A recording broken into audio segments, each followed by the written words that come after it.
오늘 이 말씀, 나를 존중히 여기는 자를 내가 존중히 여기고 나를 멸시하는 자를 내가 경멸하리라. 이 말씀을 그대로 두 집안을 통해서 나타나고 있어요. 두 집안. 어떤 집안입니까? 한나와 사무엘, 엘리와 그 아들들. 근데 여러분, 어느 집에 태어났느냐? 물론 그것도 굉장히 중요합니다. 그러나 여기 엘리 집안은 분명히 이스라엘의 지금 대표적인 사사고 뿐만 아니라 실로의 제사장입니다. 이런 레위인들이 많고 제사장들이 여러 곳에 흩어져 살고 있지만 실로는 하나님의 성소가 있는 곳이에요. 이스라엘 전체의 중심, 그러니까 이스라엘 전체의 가장 중요한 성소에서 제사장으로 있는 엘리 집안. 근데 오늘 이 내용을 쭉 보니까 어때요? 점점 어두워져서 여기 여호와의 사람이 엘리에게 직접 그 집안의 미래에 대해서 말씀하고 있습니다. 우선 그 집안의 몇 가지를 한번 살펴볼까요? 한나의 기도가 끝나고 12절부터 보면 엘리의 아들들 홈니와 비느하스죠. 이 두 아들들이 성전에서 어떤 일을 하는지 두 가지 예를 들고 있어요. 하나는 여호와의 제사를 멸시했다라는 겁니다. 17절에 보니까 이 소년들의 죄가 여호와 앞에 심히 크면 그들이 여호와의 제사를 멸시하였습니다. 여호와의 제사를 멸시했다는 것은 다른 게 아니에요. 여호와를 멸시하는 거예요. 하나님을 완전히 무시하는 거예요. 그래서 하나님 앞에 드릴 제물을 삶을 때에 고기를 빼앗아 갈 뿐만 아니라 하나님 앞에 기름을 태우기 전에 그 날고기를 빼앗아서 그것을 먹었다는 겁니다. 제사를 완전히 멸시했고 여호와를 완전히 멸시했다. 게다가 22절에 보니까 수종드는 여인들과 동침함으로 그 소문이 백성들에게 다 난 거예요. 백성들에게 다 난 거예요. 근데 이제 엘리의 문제도 그겁니다. 이 아들들을 따끔하게 그 일을 못하도록 해야 되는데 말로 이렇게 이야기합니다. 여기 25절에 보니까 사람이 사람에게 범죄하면 하나님이 심판하시려니와 만일 사람이 여호와께 범죄하면 누가 그를 위하여 간구하겠느냐? 그렇게 타일렀습니다. 근데 아들들이 말을 안 듣지요. 결론적으로 하나님께서 그들을 죽이기로 뜻하셨다. 이렇게 말씀하고 있습니다. 사랑하는 성도 여러분, 그래요. 우리가 신앙생활하면서 내가 어떤 직분을 가지고 있느냐라고 하는 것 굉장히 중요합니다. 그런데 더 중요한 게 뭐예요? 여호와를 존중히 여기는 겁니다. 지금 한나는 여호와를 존중히 여기는 자, 여러분 여호와를 존중히 여기는 자가 기도해요. 그렇죠? 여호와를 존중히 여기지 않는 자는 기도하지 않습니다. 하나님 앞에 구하지 않아요. 왜냐하면 내가 하나님 앞에 구한다고 할 때 그 하나님께서 존재하고 계시고 그 하나님께서 능력이 계시고 그 하나님께서 나를 사랑하신다는 사실을 그걸 인정하는 거거든요. 그리고 그 하나님을 귀히 여기는 것은 기도하는 자의 가장 기본적인 태도인 거예요. 한나는 그래서 하나님 앞에 기도할 수 있었던 겁니다. 그리고 제사장을 통해서 하나님이 세운 제사장, 그 엘리 제사장이 결코 존중받는 제사장이 아니라 할지라도 그 말 한마디를 하나님의 말씀으로 받아들일 수 있었던 것은 하나님에 대한 그 존귀함이 있었기 때문이에요.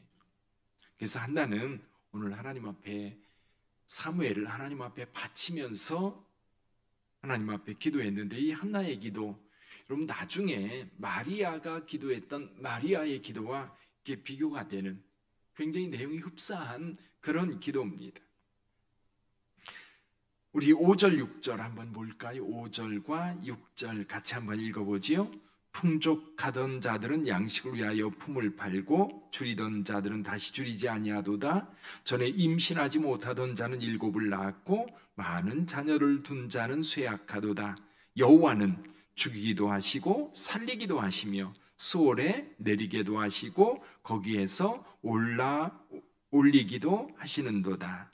여호와는 가난하게도 하시고 부하게도 하시며 낮추기도 하시고 높이기도 하시는도다. 한나가 그렇게 분이나에게 구박을 당하고 어려움을 당할 때 너무너무 가슴 아파서 어디로 갔어요? 여호와를 찾았던 겁니다. 하나님을 찾았던 겁니다. 하나님께 기도할 때에 하나님께서 그 기도를 들어주셨던 거지. 자, 엘리 집안이 점점 무너져가고 어두워져가고 멸망의 길로 갈 때에 이 한나의 기도로 태어났던 사무엘, 그 집에서 자라고 있어요. 그거 참 희한하지요. 여러분, 엘리 집안에서 자란다면 그 분위기, 그 상황 속에서 어린 사무엘이 자라고 있다면, 환경이 중요하다고 그러잖아요. 그렇죠? 어떤 환경에서 자라느냐라고 하는 것 굉장히 중요하다고 하는데, 사무엘을 보면 엘리 집안에서 자라고 있음에도 불구하고 지금 엘리 집안에서 엘리의 아들들이 어떻게 행하는지 사실 어린 사무엘은 그 곁에서 뭘 하고 있어요? 배우고 있는 거예요.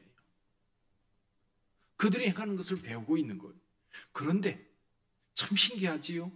이 사무엘은 어린아이가 에봇을 입고 하나님을 섬기는데 이 엘리 집안의 아들들의 그 행실에 그 사이사이에 사무엘에 대한 이야기가 나와요.